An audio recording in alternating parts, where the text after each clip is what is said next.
America की जानिब से पाकिस्तान को 25 लाख मॉडर्ना वैक्सीन वसूल। एनसीओसी सरबराह कहते हैं मॉडर्ना वैक्सीन बैरून मुमालिक तालीम और वर्क वीजा पर जाने वालों को लगाई जाएगी।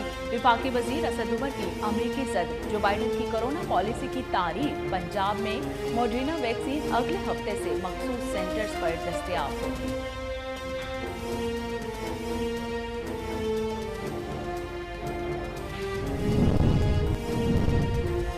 मुल्क भर में कोरोना से मजीद 34 मरीज इंतकाल कर गए। 24 घंटों में 1400 नए केसेस रिपोर्ट हुए। एनसीओसी के मुताबिक एक दिन में 48,027 अफराद के कोरोना टेस्ट किए गए। मुस्बत केसेस की शरह 2.9% रही। इस्लामाबाद में मुस्बत केसेस की शरह 3% और कराची में 10% रिकॉर्ड की गई।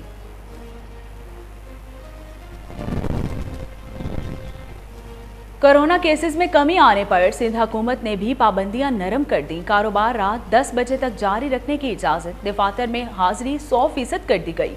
पब्लिक ट्रांसपोर्ट 70% मुसाफिरों के साथ चलाई जा सकेगी। सूबे में छोटे बड़े इज्तिमाआत पर पाबंदी बरकरार।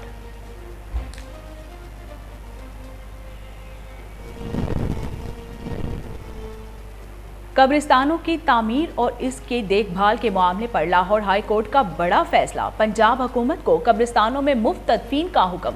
अदालत ने पंजाब भर के कब्रिस्तानों में तदफीन के लिए पैसों की वसूली पर पाबंदी लगा दी। कहा पब्लिक प्राइवेट पार्टनरशिप और समाजी इदारे तदफीन में सहूलत के लिए किरदार अदा करें।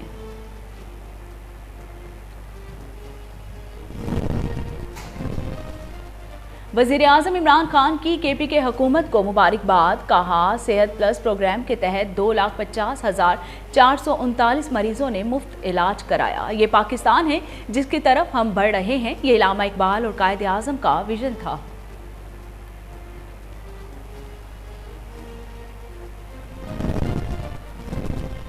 मरबूत मुआशे पॉलिसियों के नतीजे में पंजाब खुशहाली और मुआशे तरक्की के नए दौर में दाखिल हो रहा है। वज़ीर आला पंजाब सरदार उस्मान बुज़दार कहते हैं 100% आबादी को मुफ्त हेल्थ इंश्योरेंस फराहम करेंगे। अपोजिशन पंजाब के अवाम की तरक्की नहीं चाहती। माजी में कागजात में तरक्की होती रही, अवाम तरक्की के लिए तरसते रहे।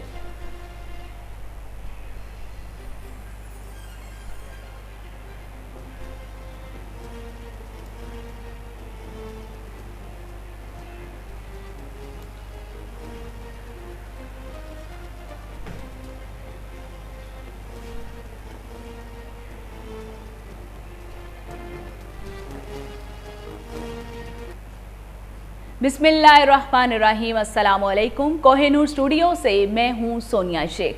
हेडलाइंस आप जान चुके, खबरों का बाकायदा आगाज करते हैं और सबसे पहले आपको बताते हैं कि सियालकोट के इलाका कोटली लोहारा में निजी कॉलेज की तालिबात में इनामात तकसीम करने के सिलसिला में तकरीब का इनेकाद किया गया। तकरीब में डीपीओ सियालकोट अब्दुल गफ्फार कैसरानी ने बतौर मेहमान खुसूसी शिरकत की। देखते हैं मोहम्मद मुश्ताक भट्टी की ये रिपोर्ट। डीपीओ सियालकोट अब्दुल गफ्फार कैसरानी ने एक तकरीब तकसीम अनामात में तालबा से खिताब करते हुए कहा कि पुलिस कोशिश कर रही है कि हर काम मेरिट पर हो और सियालकोट पुलिस की तरफ से ये क्रेडिट है कि हम बेसहारा लोगों की आवाज बन रहे हैं। मेहनत और लगन के बगैर कामयाबी नामुमकिन है। मैं अगर एक आम स्कूल में मेहनत करके डीपीओ बन सकता हूँ तो अच्छे अदारों में पढ़ने वाले बच्चों को भी मुल्क को कौम का नाम रोशन करना चाहिए। डीपीओ सियालकोट अब्दुल गफ्फार कैसरानी ने कहा कि मेहनत, लगन और ईमानदारी आपको अच्छा मुस्तकबिल देती है। अपने काम से मुखलस हो जाएं और हर काम मेरिट पर करें तो अल्लाह कामयाबी जरूर देता है। उन्होंने कहा कि मुल्क में बेसहारा लोगों की आवाज बने। हमारे मुल्क में एक रवायत बन चुकी है कि सिफारिश से काम करवाया जाए और अगर शहरियों को डीपीओ से मिलने के लिए सिफारिश करवानी पड़े तो उस डीपीओ को कुर्सी पर बैठने का कोई हक नहीं। तकरीब के इख्तिताम पर डीपीओ सियालकोट अब्दुल गफ्फार कैसरानी ने तालबात में इनामात तकसीम किए और टीचर्स को आला कारकर्दगी का सर्टिफिकेट दिए। तकरीब तकसीम इनामात में principal Rizwan Tahir, vice principal miss Tahira, Asad Soni, Mirza Azmat, Mohammad Ahmed, Mohammad Adnan, Tariq, Sultan, Rehan, Hafiz यार और शिरा। सवाद के गरदासी ग्राउंड में पीडीएम पावर शो करने को तैयार। पंडाल में इंतजामात को हतमी शक्ल दी जा रही है। मजीद जानते हैं ब्यूरो चीफ मोहम्मद इब्रार हुसैन की इस रिपोर्ट में। गरदासी ग्राउंड में 4 जुलाई को पीडीएम की जलसे की तैयारियां जारी हैं। पंडाल में इंतजामात को हतमी शक्ल दी जा रही है। वाज़ेह रहे कि स्वात की ज़िला इंतजामिया ने सिक्योरिटी खदशात और कोरोना के फैलाव के खातिर की बाइस जलसे मुंतकिल करने की इजाज़त से इनकार कर दिया है। इस मौके पर जमात इस्लामी की प्रेस सेक्रेटरी एजाज़ खान का कहना है कि अंसारुल इस्लाम के रज़ाकार तकरीबन 4000 सिक्योरिटी हलकार तैयार है। जब भी जलसा होता है या एक मुज़ाहरा होता है तो हम बाकायदा हमारे जो जमीयत उलमा इस्लाम की ज़िली मशरान होते हैं, हम DC साहब के पास जाते हैं, इंतज़ामिया के पास जाते हैं, उसको एक दरख्वास्त लेटर लिखते हैं, उससे इजाज़त लेते हैं PTI की। उसने हमें मतलब वो जलसा नाकाम बनाने के लिए मुख्तलिफ हरबे शुरू की थी। और इस दफ़ा जो PDM का अज़ीमुशान जलसा है तो ये तो 2 महीनों से सूबाई गवर्नमेंट की ये कैंपेन चल रही है कि जैसी हालात भी बनाने हो लेकिन ये जलसा नाकाम कराना है। हमें इजाज़त देते हैं नहीं देते, लेकिन हमारे जो मरकज़ी और सूबाई कायदीन हैं उसने तो पहले से ये ऐलान किया कि जलसा तो इधर हर सूरत में होगा, क्योंकि हमारे कायदीन इसमें आ रहे हैं तो लाजिमी हमारे कारकुन जितने भी है वो लाजिम इसमें शिरकत करेंगे। मौलाना साहब एक ऐसी हस्ती है जिसके लिए कारकुन चाहे मदरसे का हो, चाहे मस्जिद का हो, चाहे यूनिवर्सिटी का हो, कॉलेज का हो, वो सर मन धन सब कुछ कुर्बान करता है और लाजिम इसमें शिरकत करेगा ताकि सबको पता चले कि हाँ वाकई मौलाना साहब ने सवात में एक मुनज़्ज़म जलसा कर दिया है। हम अपने कायदीन के लिए भरपूर सिक्योरिटी का इंतज़ाम कर चुके हैं। इसके लिए हमने तकरीबन 4000 रज़ाकार। मिशन रहनुमाओं का कहना है कि जलसा हर सूरत में मुंतक़िद किया जाएगा। कैमरामैन रावलपिंडी डेवलपमेंट अथॉरिटी, गैर कानूनी हाउसिंग सोसाइटी, खनियाल होम्स और मोवेडा समेत दीगर के खिलाफ नोटिफिकेशन जारी करके भी कार्रवाई करने से कासिर। डिप्टी डायरेक्टर प्लानिंग समीउल्लाह न्यासी की गैर कानूनी हाउसिंग सोसाइटी के खिलाफ ऑपरेशन रोकने के लिए सड़तोड़ कोशिशें जारी हैं। मजीद जानते हैं इस्लामाबाद से फरहान अली की इस रिपोर्ट में।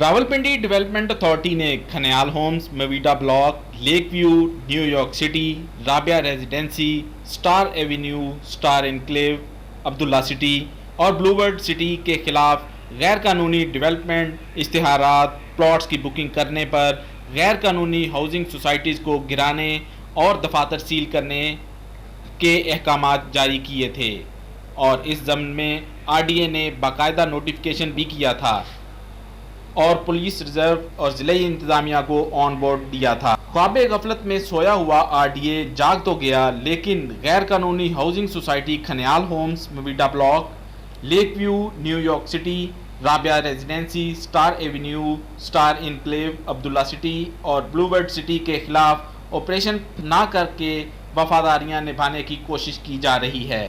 Deputy director planning Samiullah Niazi ने गैर कानूनी हाउसिंग सोसाइटीज़ को तहफ़्फ़ुज़ फराहम करना शुरू कर दिया है और उनके खिलाफ किए गए नोटिफिकेशन पर ऑपरेशन करने से टाल मटोल कर रहे हैं। प्रोडक्शन टीम के साथ रावलपिंडी में मुस्लिम लीग नून की नामजद उम्मीदवार नसीमा वानी की मुस्लिम लीगी रहनुमाओं के हमरा प्रेस कॉन्फ्रेंस। मजीद जानते हैं रावलपिंडी से हमीद अब्बासी की इस रिपोर्ट में। मकबूजा कश्मीर के मुकीम पाकिस्तान महाजरीन की नशिस्त हल्का LA 43 वादी 4 रावलपिंडी शहर की नशिस्त पर मुस्लिम लीग नून की नामजद उम्मीदवार नसीमा वानी जो इलेक्शन में कामयाबी के लिए अपने तमाम दाव पेज इस्तेमाल कर रही हैं और जीत के लिए पुरुम्मीद नजर आ रही हैं। नसीमा वानी ने रावलपिंडी प्रेस क्लब में प्रेस कॉन्फ्रेंस करते हुए कहा कि मैं अपने साथियों को, अपनी टीम PML नून की टीम जो शुरू से लेकर अब तक मेरे साथ चली, ख़ास तौर पे ख़वातीन जो मेरे साथ हैं, उनको भी दिल का अथाह गहराइयों से शुक्रिया अदा करती हूँ। जब हम चले थे, हमारा छोटा सा कारवां इस टीम को लेके जब हम इलेक्शन कैंपेन में चले थे तो हमें बहुत से जो क्रिटिक्स है उनकी तरफ से बहुत सारी तनकीद का सामना था, लेकिन मेरा ईमान, मेरा इरादा पुख्ता था। मुझे यकीन था जब हम चलेंगे तो ये कारवा बनता जाएगा। इस मौके पर मुस्लिम लीग नून के सदर और मेयर रावलपिंडी सफदर नसीम का कहना था कि मैं ये कहता हूँ कि जी ये एक इलेक्शन कश्मीरियों का है, इसको फ्री एंड फेयर होने दें, इसमें हुकूमती मुदाखलत ना करें, इसमें लोगों को धौंस धांधली ना दें, लोगों को धमकियाँ ना दें। मसला कश्मीर इस टाइम पूरी दुनिया में अरूज पे है। हमें ये पैगाम नहीं देना चाहिए कि जो पाकिस्तान में कश्मीरी महाजरीन हैं हम उनके इलेक्शन में मुदाखलत कर रहे हैं, हम वहाँ धांधली कर रहे हैं। खुदारा ये मुल्क को कौम के मुफाद में है कि इस 12 सीटें जो महाजरीन की पाकिस्तान में, इसको फ्री एंड फेयर होने दीजिए। जबकि मुस्लिम लीग नून रावलपिंडी के रहनुमाओं राजा हनीफ एडवोकेट, शकील अवान, सजाद खान और दीगर ने KN न्यूज़ से गुफ्तगू करते हुए कहा कि शहर इंतहाई पुरखुलूस लोगों का शहर है और इस शहर को जिस शख्स ने हमेशा इसमें गंदगी और जहर घोला नफरत का, उसका नाम है शेख रशीद। तो कुछ याद नहीं, नसीमा वानी का वैली 4 का छोटा सा इलेक्शन। मुझे दाखला साहब अपनी इज्जत का भी ख्याल करें, पिंडी शहर के लोगों की इज्जत का भी ख्याल करें। ये शहर बद किरदारों का नहीं, बा किरदारों का शहर है। तमाम ओछे हथकंडे जो वज़ीर दाखिला यहाँ इस्तेमाल कर रहे हैं, उनको हम एक पस से पुश डालकर अल्लाह के फजल से हमने आज आगाज़ कर दिया इस मुहिम का। और मुझे कभी यकीन है कि इंशाअल्लाह ताला ये सीट हम भारी अक्सरियत से जीतेंगे। मुस्लिम लीगी रहनुमाओं का कहना था कि रावलपिंडी से माजरीन की सीट पर शेख रशीद अपनी तमाम सरकारी मशीनरी इस्तेमाल कर रहे हैं, लेकिन इस मरतबा इलेक्शन चोरी नहीं करने दिया जाएगा। कैमरामैन उमर सलीम के साथ रावलपिंडी रेलवे से करप्शन मुकाओ रेल बचाओ मुहिम। Railway workers union Rawalpindi office में इत्तेहाद तश्कील दे दिया गया। देखते हैं हैदर अली की ये report. Railway workers union Rawalpindi, railway carriage and wagon staff association Rawalpindi के वकला ने यूनियन ऑफिस से स्टेशन नंबर 2 तक एहतजाज किया, जिसमें सदर शौकत खान जुदून, शौकत अली अवान, डॉक्टर बाबर कादरी और वकला इत्तेहाद की तरफ से भी भरपूर शिरकत की गई। एहतजाज का मकसद वज़ीर आज़म इमरान खान को मज़दूर रहनुमाओं की तरफ तवज्जो दिलवाना था। मज़दूर का मुआशी कत्ल करने वाले करप्ट अनासर को रोकने के लिए एक्शन लेना चाहिए। कैमरामैन उमर सलीम के साथ हैदर अली, कोहिनूर न्यूज़, रावलपिंडी। कराची में अरकान सिंध असम्बली का पेट्रोल की कीमतें बढ़ने और गैस की बंदिश पर रद्द-ए-अमल। अरकान सिंध असम्बली ने विफाक को तनकीद का निशाना बनाते हुए पेट्रोल की कीमत बढ़ने को अवाम पर जुल्म और मिनी बजट करार दे दिया। देखते हैं कराची से मजहर अब्बास की इस रिपोर्ट में। इस वक्त हम मौजूद है सिंध असम्बली के अंदर। आइए हम देखते हैं कि अरकान असम्बली पेट्रोल की कीमतों के बढ़ावे पे और सिंध के अंदर CNG बंद होने पर क्या कहते हैं। बस वफाक की हुकूमत का अल्लाह ही हाफिज है। इस हुकूमत को आवाम की, पब्लिक की कोई परवाह नहीं है। बजट साल में एक मरतबा आता है, लेकिन इनका रोज़ बजट आ रहा है। अभी 15 दिन पहले पेट्रोल और डीजल की कीमतें बढ़ाई थी, अब फिर इन्होंने दोबारा बढ़ा दी हैं। मसला ये कि जो हमारे प्राइम मिनिस्टर इमरान खान साहब है, उससे मुल्क तो चल रहा नहीं है। उनको पता ही नहीं है कि वो समझ रहे कि क्रिकेट का कोई ग्राउंड है, कोई गेम खेलनी है। गेम नहीं भाई, मुल्क चलाना अलग है और गेम खेलना अलग है। तो इमरान खान से मुल्क चलेगा भी नहीं कि इमरान खान को इस्तीफा दे के मुल्क को छोड़ना चाहिए। नया कोई वज़ीर आज़म आए जो मुल्क को चलाए। गैस के साथ साथ अगर आप देखें कि शहर में भी कितनी लाइट जा रही है। पहली खबर ये थी कि इतने % महंगाई बढ़ गई, हर चीज़ महंगी हो गई, हर चीज़। पता नहीं क्या चीज़ ऐसी हो गई है कि जिससे वज़ीर आज़म साहब जो हैं वो बच्चों की तरह अखबार ज़रिए लड़ के अपनी 2-3 तकरीर में कह दिया उन्होंने, तो लोग कह रहे हैं तकरीर हो गई। आवाम के मसाइल तो नहीं हल हुए ना। उनसे संभल नहीं पा रहा। 4 वज़ीर ख़जाना, 3 वज़ीर तवानाई बदल चुके हैं 2 साल के अंदर। तो उनसे तवक्कुल रखना, मैं समझता हूँ कि नाअहलियत और उनकी जो इल प्लानिंग है उनमें कोई बेहतरी की तवक्कुल रखना मैं समझता हूँ कि मुनासिब नहीं है। अरकान पीपल्स पार्टी सिंध असम्बली का कहना है वफाकी हुकूमत का रोज़ मिनी बजट पेश करना आवाम के ऊपर मज़ीद बोझ डालने के मुतारिफ है। लोग महंगाई की पस्ती में पछते जा रहे हैं। मोहम्मद बहावल नगर में डिप्टी कमिश्नर और डिस्ट्रिक्ट पुलिस ऑफिसर का मुहर्रम जुलूस रूट्स का दौरा। इस हवाले से मजीद जानते हैं वहां पर मौजूद हमारे नुमाइंदे शेख जमान से। जी शेख जमान, तफसीलात बताइएगा।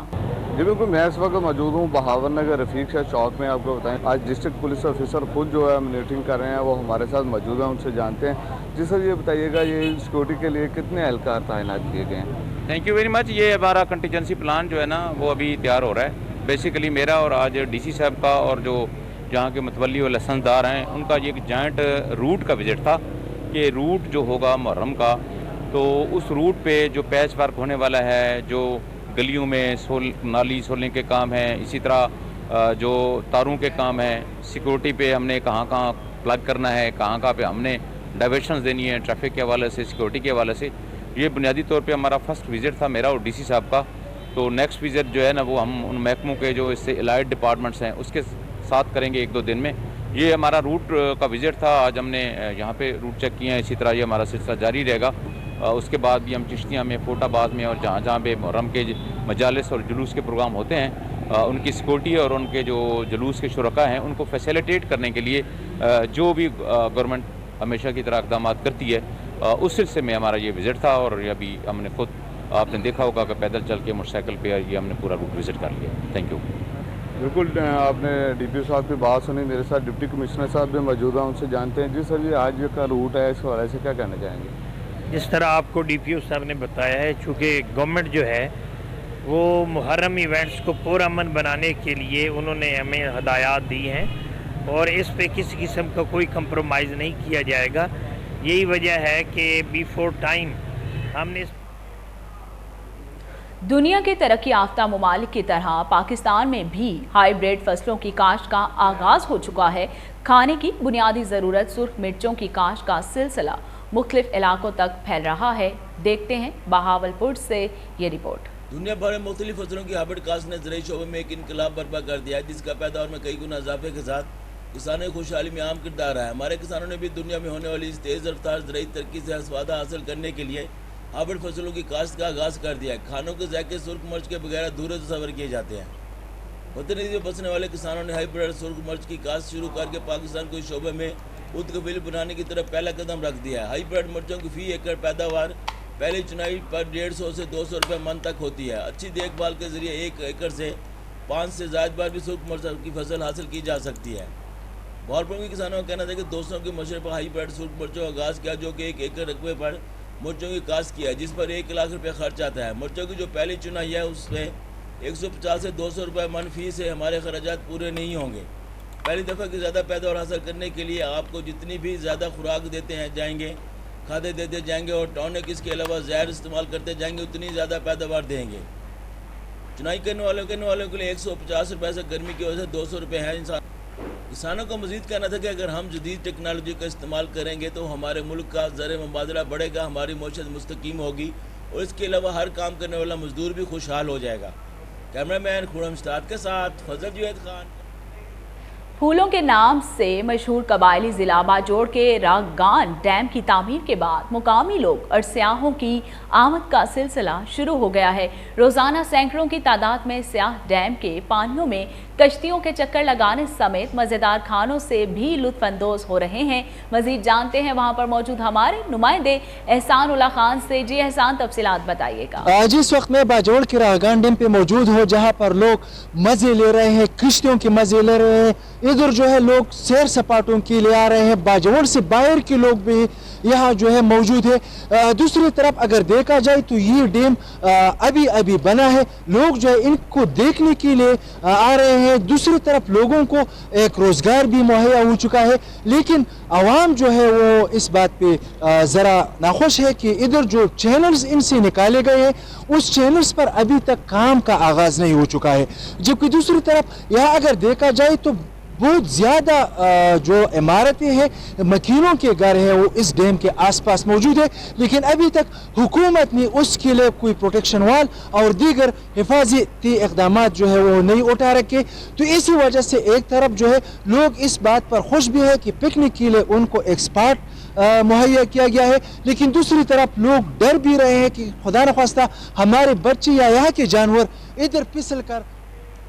लाहौर के इलाके शाद बाग में डॉल्फिन और डाकुओं के दरमियान पुलिस मुकाबला। डॉल्फिन पुलिस ने 2 डाकू गिरफ्तार कर लिए। डाकुओं की वारदात करने की मोबाइल फुटेज कोहिनूर न्यूज़ ने हासिल कर ली, जिसमें वाज़े देखा जा सकता है कि डाकू वारदात के दौरान बुजुर्ग शहरी को फायर मारकर जख्मी करके फरार हो गए थे। पुलिस और ताकुब करके डाकू अबू बकर और बिलाल को गिरफ्तार कर लिया। इस हवाले से मजीद जानते हैं टेलीफोन लाइन पर मौजूद हमारे chief crime reporter Wasim Sabir से। जी वसीम, बताइएगा क्या तफसीलात हैं आपके पास?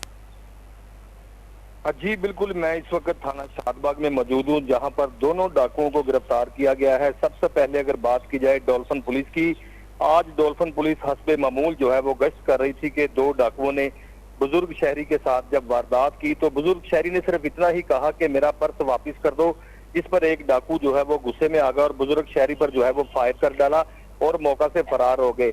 जैसे ही जो है वो वारदात की जो है वो इत्तला मिली तो फौरी तौर पर डॉल्फिन पुलिस ने जो है वो उनका पीछा शुरू कर दिया, लेकिन यहाँ पर डाकुओं की जो किस्मत थी वो खराब थी। के सामने बिल्कुल दीवार के ऊपर एक लड़का जो है वो वीडियो बना रहा था मोबाइल फोन से, जो कि कोहिनूर न्यूज ने हासिल कर लिया। वीडियो में वाज़े देखा जा सकता है 2 डाकू वारदात करके बुजुर्ग शहरी पर फायर करके वहां से फरार होने में कामयाब हुए, जिसका नाम जो है वो एक डाकू का नाम बिलाल है, दूसरे का नाम अबू बकर है। शादबाग की ये रिहायशी है। इससे कबल भी जो है वो पुलिस के मुताबिक इन्होंने दर्जनों वारदातें की थी। लोगों को जो है वो किसी से 8 लाख, किसी से 10 लाख और किसी से 5 लाख रुपए की वारदात करने के बाद ये रफू चक्कर हो जाते थे। पुलिस जो है वो शादबाग की इनसे नाक तंग थी कि रोजाना की बुनियाद पर 2 मोटरसाइकिल सवार नौजवान आते हैं, शहरियों को लूट कर और फायरिंग करके जख्मी करके फरार होने में कामयाब हो जाते हैं। लेकिन आखिरकार जो है वो SHO शादबाग जो वकार बुखारी ने एक स्ट्रेटजी तैयार की कि जिसमें डाकुओं को गिरफ्तार करने का आसानी तरीका यह है कि गश्त बढ़ा दिया जाए। SHO ने गश्त बढ़ाया तो डॉल्फिन के जो है वो आमने सामने जो है वो डाकुओं के साथ मुकाबला होगा और फायरिंग के नतीजे में जो है वो कोई जख्मी तो नहीं हुआ, लेकिन पुलिस मुकाबले के बाद दोनों डाकुओं को गिरफ्तार कर लिया गया है, जिनका नाम जो है वो बिलाल और अबू बकर है। दोनों ही शादबाग के रिहायशी हैं। सुबह ये 5 बजे के टाइम निकलते थे। रास्ते में जो लोग आते थे गाड़ियों पे, मोटरसाइकिलों पे, खातून से ये जेवरात भी छीनते थे। दोनों डाकुओं को गिरफ्तार कर लिया गया है। जबकि बाबा जी जिस पर फायर किया गया था उन्होंने भी अपने डाकुओं को शनाख्त कर लिया है। जब मेरी बात हुई SP सिटी हसन जहांगीर से तो उनका भी यही कहना था कि बहुत ज्यादा परेशानी थी इनको गिरफ्तार करने में। आए रोज ये लाखों रुपए की वारदात करके फरार होने में कामयाब हो जाते थे, लेकिन दोनों डाकुओं को गिरफ्तार कर लिया गया है।